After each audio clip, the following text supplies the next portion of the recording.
आदरणीय पवार साहेब, व्यासपीठावरील सर्व मान्यवर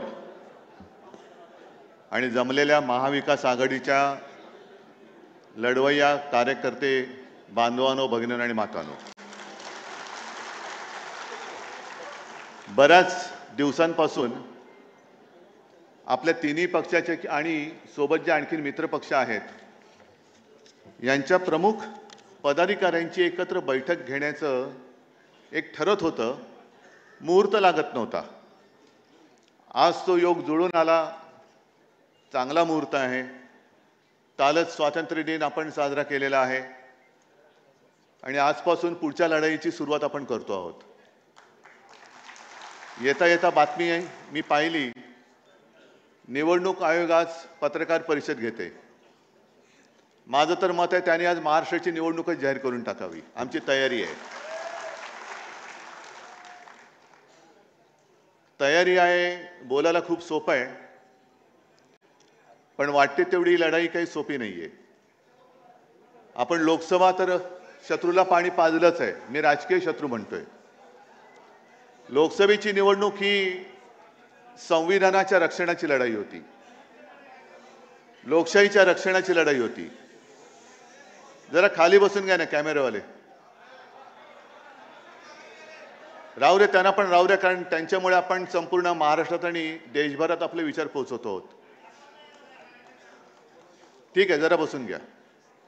आताची लढाई आहे ही महाराष्ट्र धर्म रक्षणाची आहे, महाराष्ट्राची अस्मिता, महाराष्ट्राची संस्कृती आणि महाराष्ट्राचा स्वाभिमान जपण्याची ही लढाई आहे।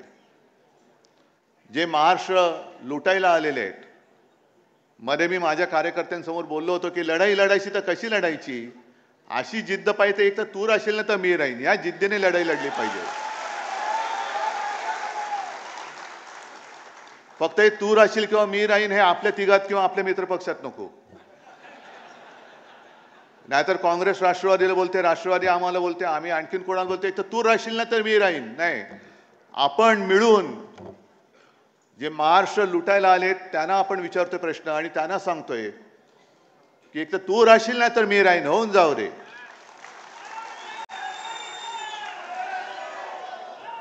आता या सगळ्या आघाड्या वगैरे सगळ्या होत्यात, आपली तर पहिल्यापासून आहेच। सरकारला आता जाग आली की आपण काहीतरी केलं पाहिजे। म्हणजे आता ते डुबक्या मारून बघतात की पवित्र होता येईल का। मग रक्षाबंधनामध्ये ते स्वतःचे फोटो छापतायत, सगळीकडे स्वतःचेच फोटो छापतायत। तुम्हाला जे काय आज मी बोलवलेलं आहे, आम्ही सगळ्यांनी बोलवलेलं आहे, पुढच्या ज्या काही गोष्टी करायच्या त्या करायच्या आहेत, आम्ही तर आहोतच।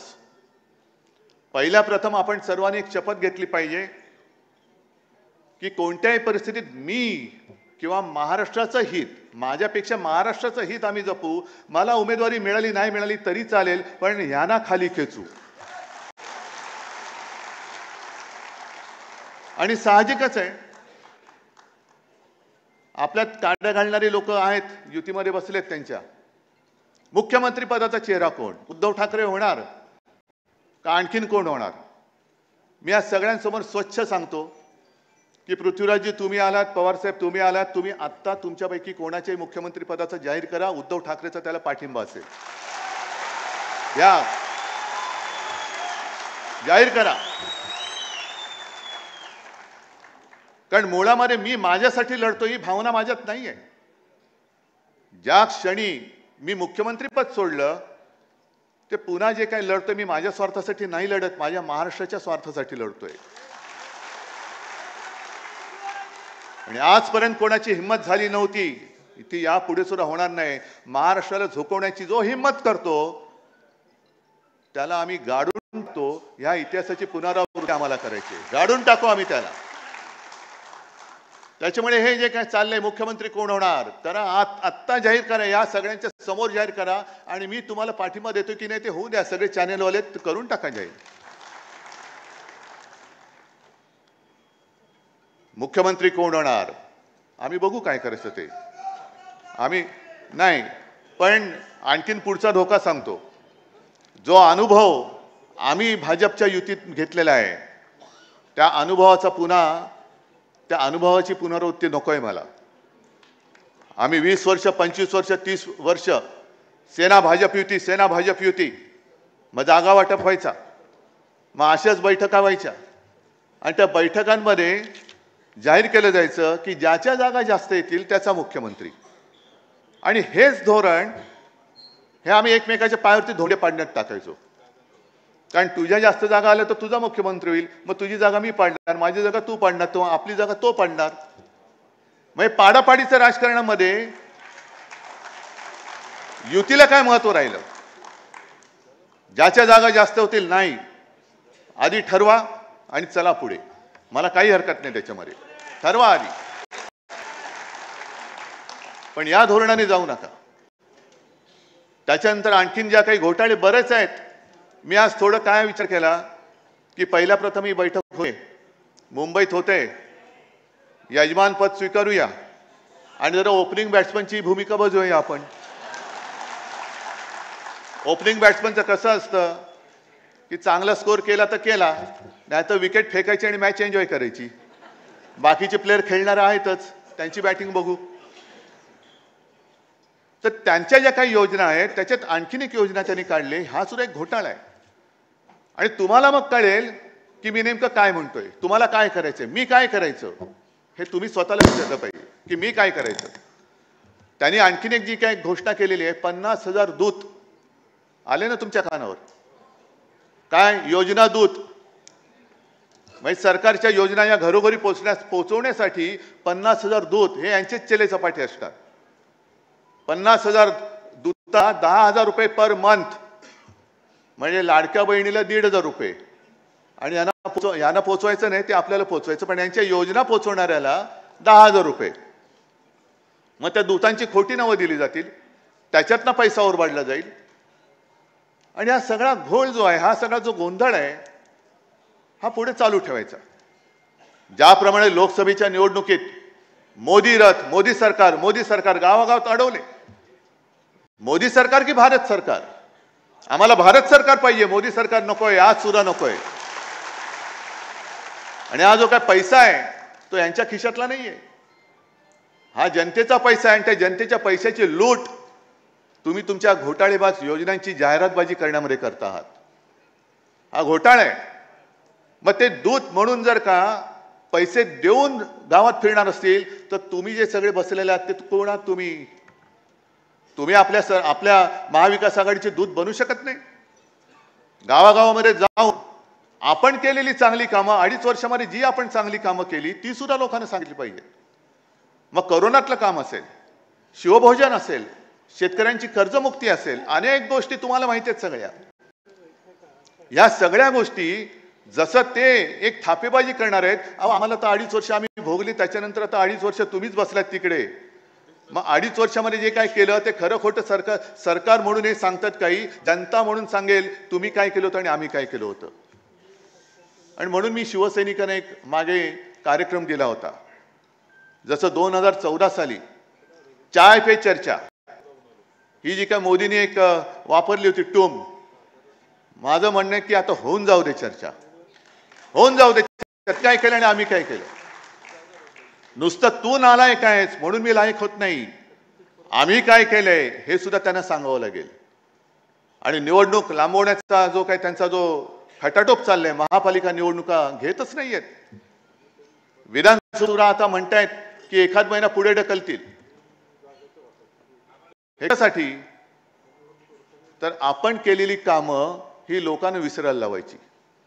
आपण जे काय करोनामध्ये काम केलं, आपण जे काय सगळं शिवभोजन आता चालू आहे की नाही कल्पना नाही, पण 10 रुपयामध्ये आणि करोना काळामध्ये 5 रुपयात शिवभोजन गरिबांना आपण दिलं, करून दाखवलं आपण. पण ते विसरायला लावायचं, स्वतःच्या न केलेल्या योजना थापा मारायच्या त्याच्यात. आता तर अशी माहिती मिळते की घोषणा केल्यात, लाडकी बहीण पैसे कुठून आणायचे. न्यायालय त्यांना फटकारतंय की इकडे नुकसान भरपाई द्यायला पैसे नाहीत, लाडक्या बहिणीची योजना आम्ही थांबवू का. आणि मग सगळेच मुख्यमंत्री उपमुख्यमंत्री कोणाचं काय, कोणाचा पायपूस, कोणामध्ये निडचिड चालले.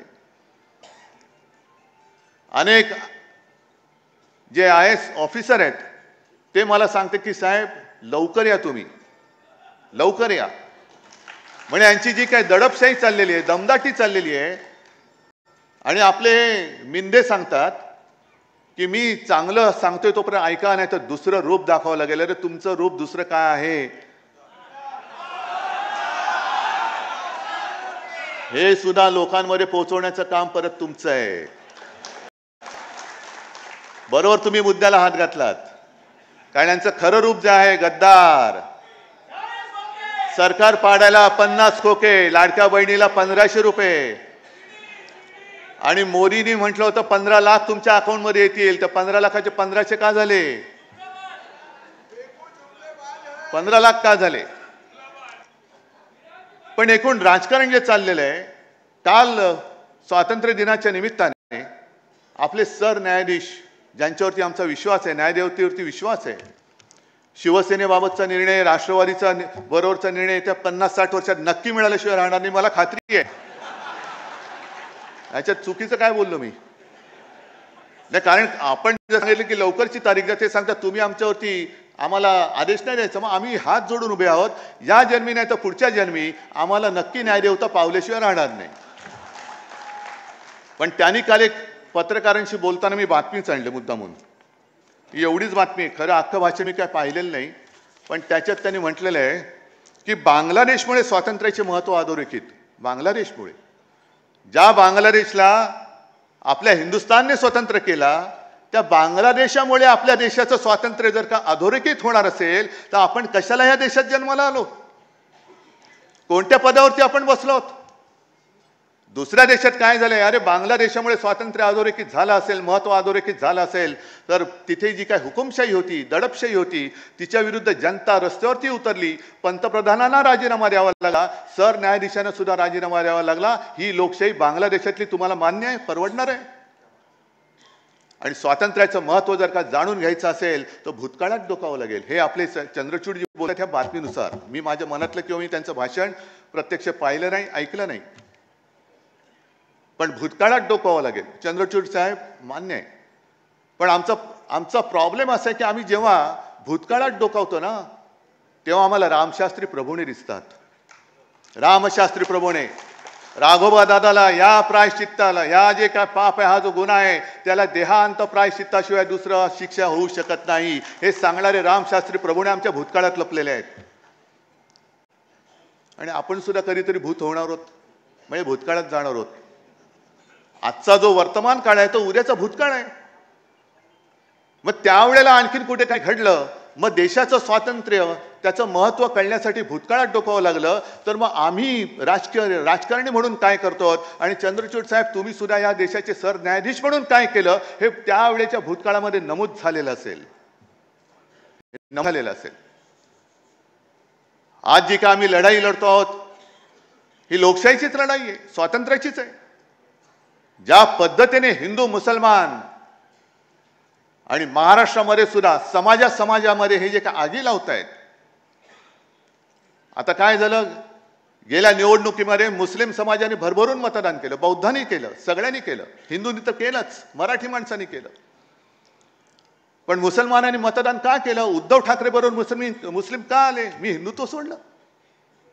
पण करोना काळामध्ये जे काय आपल्या सरकारने काम केलं, हे नालायक आपले महायुतीतले आपले विरोधक, जे आपणच त्यांना मोठं केलं, ते विसरले. पण ज्यांना आपण वाचवलं ते मुस्लिम असो, बौद्ध असो, ते नाही विसरू शकले.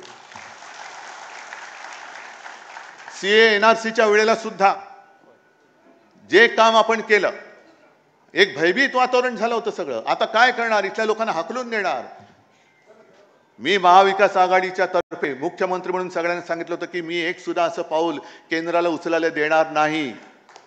जे या देशाचे नागरिक आहेत आणि जे देशावर प्रेम करतात त्यांना मी इथून जाऊ देणार नाही. म्हणून मुस्लिम आमच्या सोबत आले.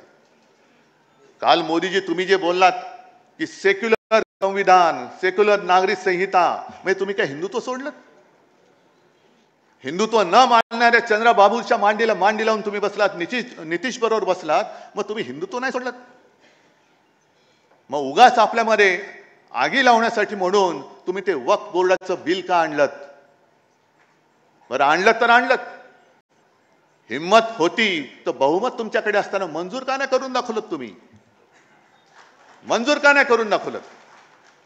नोटबंदी तुम्ही आम्हाला विचारून केली होती, आम्ही तुमच्या सोबत होतो. पण सगळे मंत्री, कॅबिनेट मंत्री असं म्हटलं जातं की त्यांना लॉक करून मोदी बाबा एकटे टीव्हीवरती गेले आणि आज रात 12 बजे लोकांना वाटलं 12 बजे काय होणार देव जाणे, नोटबंदी. मग आज बहुमत तुमच्याकडे असताना हे विधेयक मांडण्याचं नाटक हे थेर का केलं तुम्ही? शिवसेनेचे खासदार उपस्थित नव्हते कारण मी स्वतः दिल्लीत होतो, माझे सगळे खासदार माझ्यासोबत होते. आणि त्या बिलावरती चर्चा करण्याचं जर ठरवलं असतं तर माझे जे खासदार आहेत ते येऊन बोलले असते, काय बोलायचे असते ते.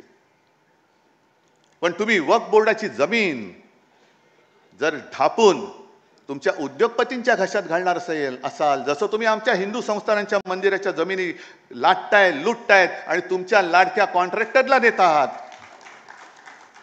महाराष्ट्रामध्ये सुद्धा देवाची, संस्थानाची, मंदिराची जमीन किती राजकारण्यांनी ढापले त्याची यादी काढा.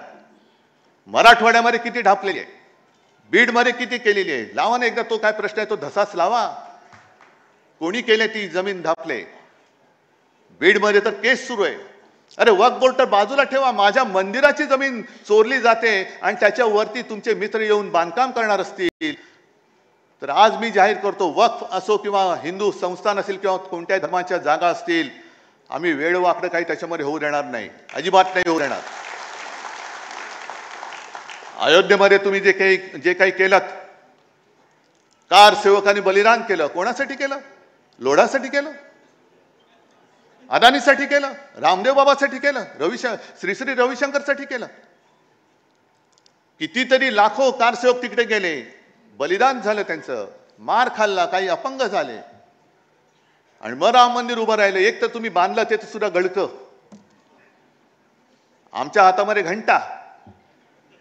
आणि अयोध्येमधली जमीन कोणत्या दराने त्या ट्रस्टने विकत घेतली आणि त्याच्यावरती ती कोणाला दिली ह्याच्यावरती सुद्धा जेपीसी लावा. हा विषय फक्त वक्फ बोर्डचा नाहीये, हा माझ्या मंदिरांचा सुद्धा आहे.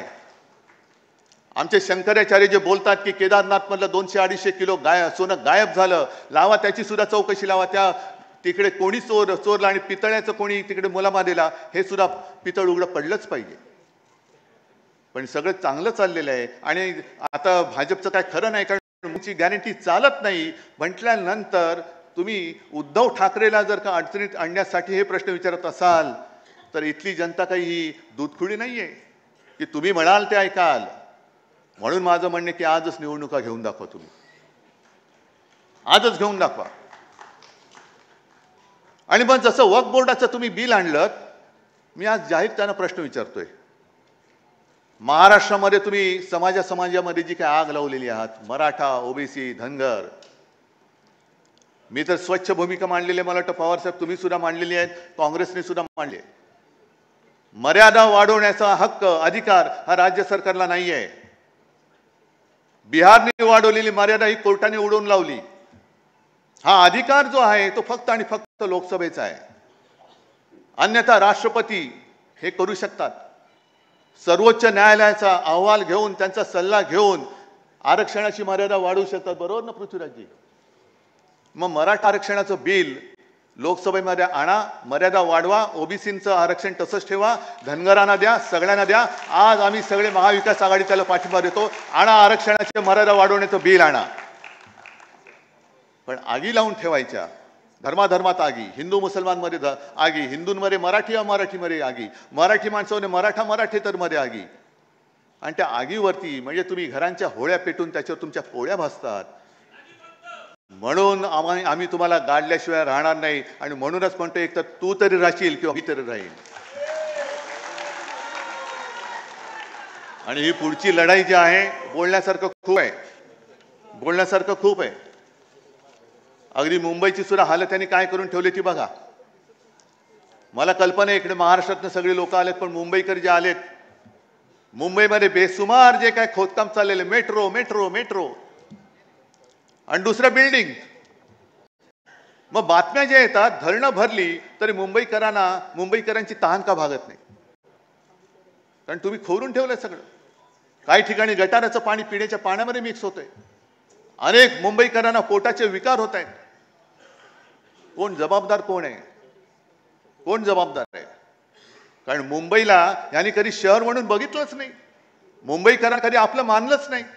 सोन्याची कोंबडी अंड देणार ही कोंबडी म्हणून जर का मोदी आणि शहा बघत असतील आणि स्वतः जरी शाकाहारी असले तरी सोन्याचं अंड देणारी कोंबडी जर तुम्ही कापणार असाल तर मुंबईकर तुमची काय हालत करेल ते त्या निवडणुकीत कळेल, या निवडणुकीत कळेल.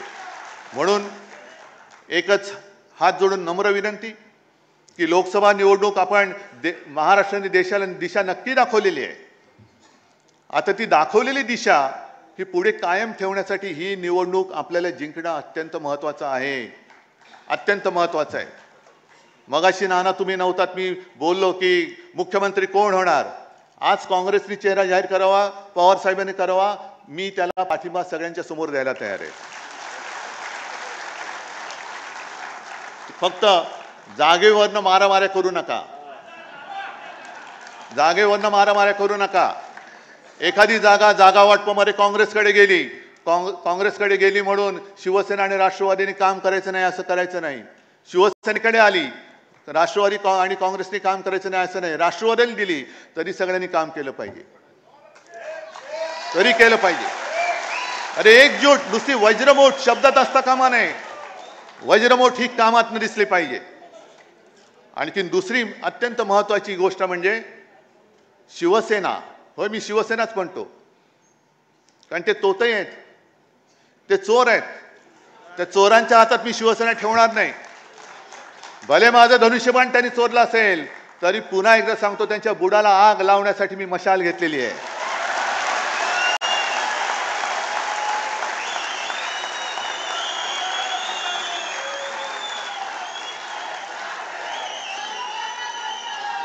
लोकसभेच्या वेळेला मशालीचा प्रचार करायला जरा वेळ कमी मिळाला. त्याच्यानंतर पवार साहेबांचा सुद्धा पक्ष चोरला, चिन्ह चोरलं, तरी सुद्धा आपण यश मिळवलं. काँग्रेसच्या नशिबाने काँग्रेसचा हात त्याच्या सोबत आहे.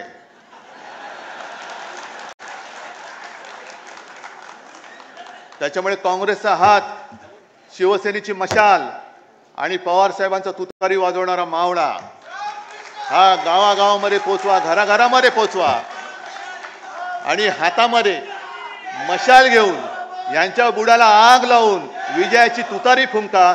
जय हिंद, जय महाराष्ट्र.